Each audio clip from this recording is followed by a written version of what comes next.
As a photojournalist during the 60s and 70s, my photographs appeared in major magazines such as Life, Paris Match and Stunt. In this video, I'll be telling you all about the cameras I used, showing you the photographs I took, and explaining the technical problems that had to be overcome in order to capture them.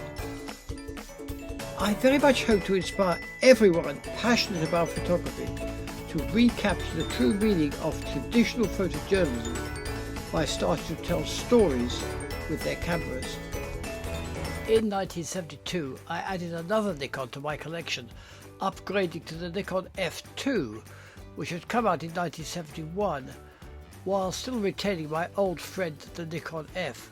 The F2 had several important improvements, including a titanium shutter, a much higher shutter speed of 0.02 of a second, and a built-in light meter, although I personally still prefer to use a separate meter, which I'd done for years.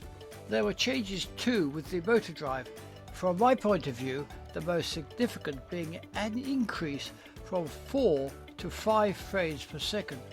There was also a battery level meter on the battery pack, which I found extremely useful on occasions. During my time working with the stunts created by the inimitable Joe West-Webb, I shot several sequences involving motorbikes and cars. These were performed by 10 young women, stunt artists Joe had recruited and was training. They learned how to drive at speed, not only over one another, but through sheets of plate glass and flaming barriers. They learned to jump cars and even become human cannonballs. I'll be showing you a sequence of one of these stunts during which something went embarrassingly wrong in my next video. Early each Saturday morning, they would load their machines onto an old coach which Joe had transformed in order to transport his motorbirds from one show to the next, the length and breadth of the UK.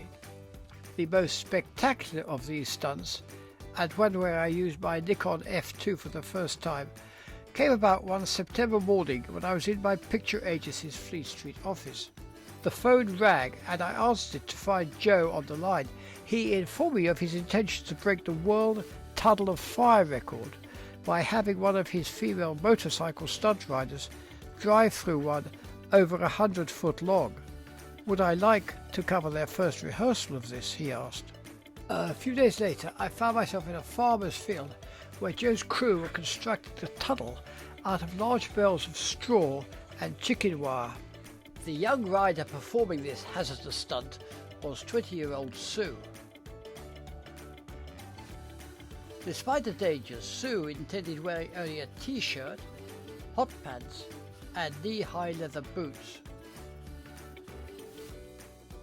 Her only concessions to the dangers were a crash helmet, a visor and a scarf tied around her nose and mouth to safeguard her against the smoke fumes.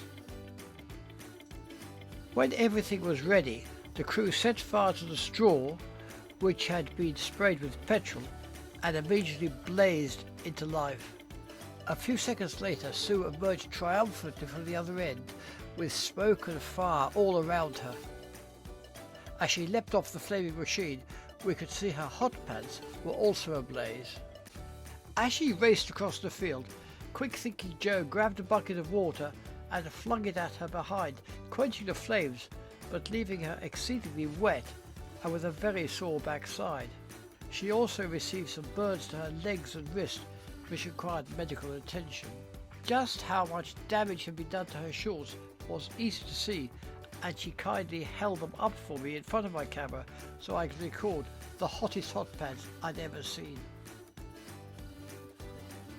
From this assignment, we could draw 3 lessons about photojournalism. First of all, as I mentioned in a previous video, it's very important to have a storyboard of how you would like and hope the pictures will develop. Once again, you need to find a good key shot. Due to the heat of the flames, I had to shoot the bike emerging from the tunnel with my 135mm longer focus lens.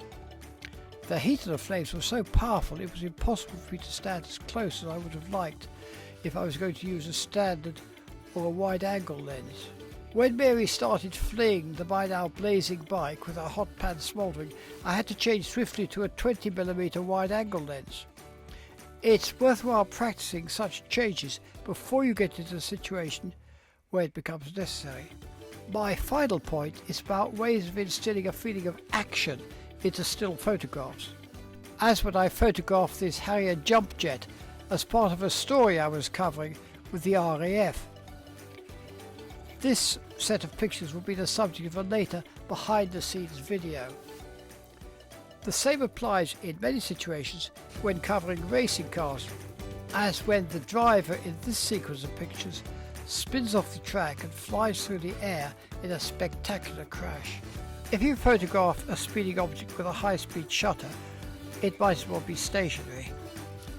You can avoid this stagnation by, firstly, panning the camera, that is, moving the camera in line with the subject while shooting it at a slower shutter speed. This will help blur the background while keeping the foreground sharp. The second option, and the one shown here, is to use a slightly slower but still reasonably high shutter speed, such as in this case 1/500th of a second. This will produce a very slight blur into a fast moving image. When I was shooting this in this sequence, I had to do it very subtly, since I knew that the majority of my publications would be printed on old newsprint rather than high quality magazine style paper. Therefore they had to be sharp enough to tolerate this kind of production. This sequence of pictures sold to around 250 newspapers and magazines around the world. In my next video, I'll be revealing the secrets behind yet another of Joe's amazing stunts, where I tell the story of a girl who flew through the air with the greatest of ease, but lost her pants in the process. If you'd like to see some more of my photographs, please go to www.thewayitwas.uk. If you would like to purchase a copy of my book, The Way It Was, then please go to the same website and take a look at what it contains. If you lived through the 60s, it will bring back some memories.